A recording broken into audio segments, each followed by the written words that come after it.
I'm glad that I'm afforded the opportunity to speak to you directly through this radio from Delhi. It is the first time, I believe, that a non-official has been afforded an opportunity to address the people through the medium of this powerful instrument direct to the people on political matters.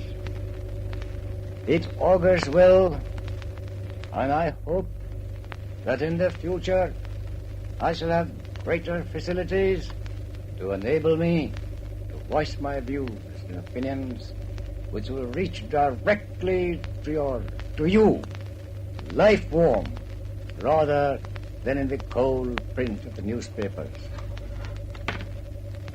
The statement of His Majesty's government embodying the plan for the transfer of power to the peoples of India has already been broadcast and will be released to the press to be published in India and abroad tomorrow morning. It gives the outlines of the plan for us to give it our most earnest consideration. We have to examine it coolly, calmly, and dispassionately. We must remember that we have to take momentous decisions and handle grave issues facing us in the solution of the complex political problem of this great subcontinent inhabited by 400 million of people. The world has no parallel for the most onerous and difficult task which we have to perform. Grave responsibilities lies particularly on the shoulders of Indian leaders. Therefore, we must galvanize and concentrate all our energies to see that the transfer of power is effected in a peaceful and orderly manner. I most earnestly appeal to every community, and particularly to Muslim India, to maintain peace and order. We must examine the plan, its letter and spirit, and come to our conclusions and take our decisions. I pray to God that at this critical moment He may guide us and enable us to discharge our responsibilities in a wise and a statesmanlike manner, having regard to the sum total or the plan as a whole.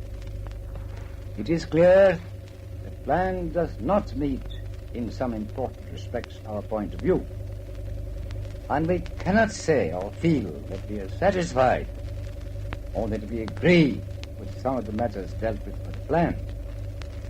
It is for us to consider whether the plan as presented to us by His Majesty's government should be accepted by us as a compromise or a settlement.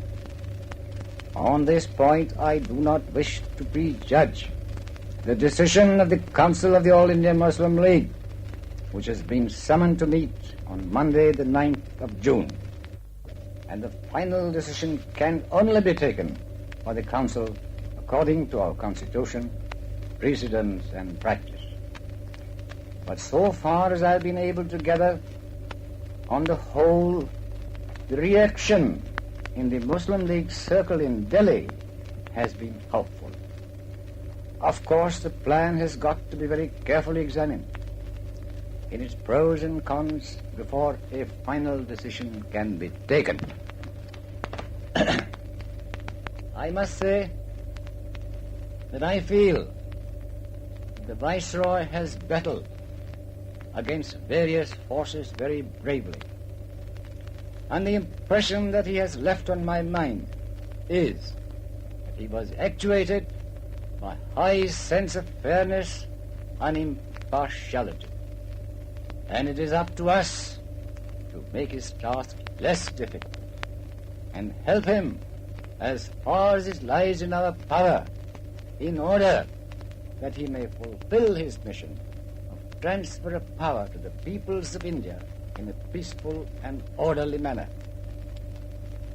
Now that the plan has been broadcast already, it makes it clear in paragraph 11 that the referendum will be made to the electorates of the present Legislative Assembly in the Northwest Frontier Province, who will choose which of the two alternatives in paragraph 4 they wish to adopt. The referendum will be held under the aegis of the Governor-General in consultation with the provincial government. Hence, it is clear that the verdict and the mandate of the people of the frontier province will be obtained as to whether they want to join the Pakistan Constituent Assembly or the Hindustan Constituent Assembly.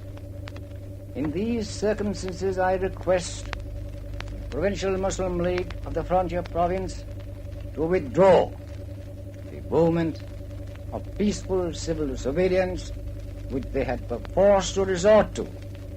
And I call upon all the leaders of the Muslim League and the Muslimans generally to organize our people to face this referendum with hope and courage.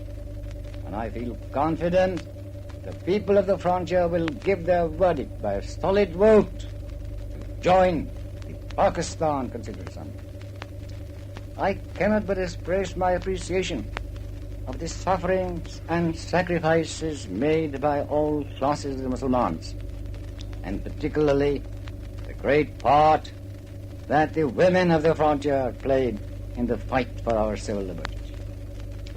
Without apportioning blame, and this is hardly the moment to do so, I deeply sympathize with all those who have suffered and those who died and whose properties were subjected to destruction. And I fervently hope the frontier will go through this referendum in a peaceful manner, and it should be the anxiety of everyone to obtain a fair, free, true verdict of the people of the frontier. Once more, I most earnestly appeal to all to maintain peace and order. Pakistan, Zindabad.